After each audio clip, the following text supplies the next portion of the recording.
Leaving Blair Atholl.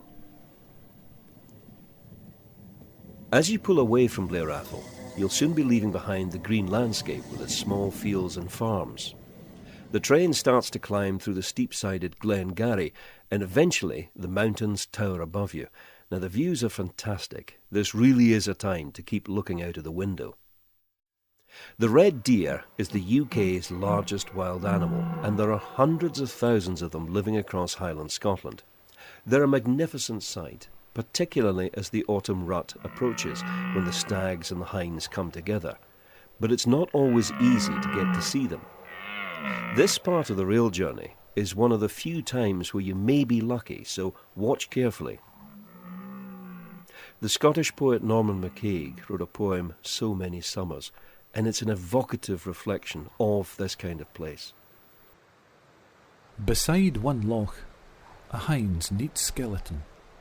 Beside another, a boat pulled high and dry.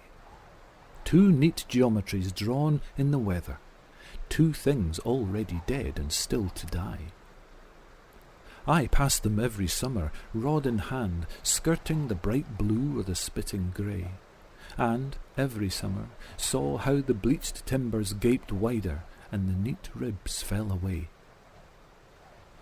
Time adds one malice to another one. Now you'd look very close before you knew. If it's the boat that ran, the hind went sailing. So many summers, and I have lived them too. Red deer spend most of the year in single-sex groups of stags or hinds.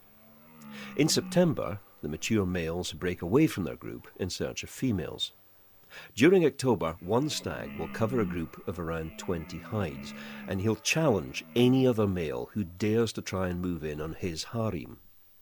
The sound of the bellowing stag is the call of autumn in the Highlands of Scotland. This stretch of railway line carries you through a series of vast private estates, which are carefully managed for both deer stalking and grouse shooting. Queen Victoria and the royal family made this pattern of land use fashionable at Balmoral Castle over 150 years ago. Today, grouse shooting is a popular field sport, and it plays an important role in the local economy, providing employment opportunities. Local businesses also benefit as visitors arrive from Britain and across the world in time for the glorious 12th, the day in August which marks the start of the shooting season. But of course, it's not just people who hunt the red grouse. The wild bird is also taken and eaten by animals, including the rare pine marten, and by certain birds of prey.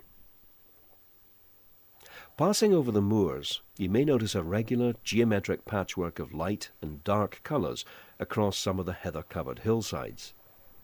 This is a clear sign that although these landscapes look wild, they're actually carefully managed. Grouse thrive best in certain types of heather-covered moorlands.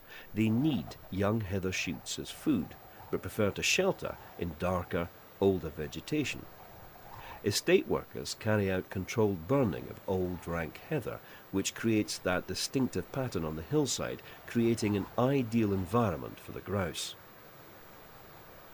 The mountains and hills around you are used and enjoyed not just by stalkers and shooters, but also by walkers. Whether you prefer to wander through the glens or head for the tops, this landscape offers a route for everyone. Whatever the season, if the weather is kind, the hills here offer spectacular views over Scotland.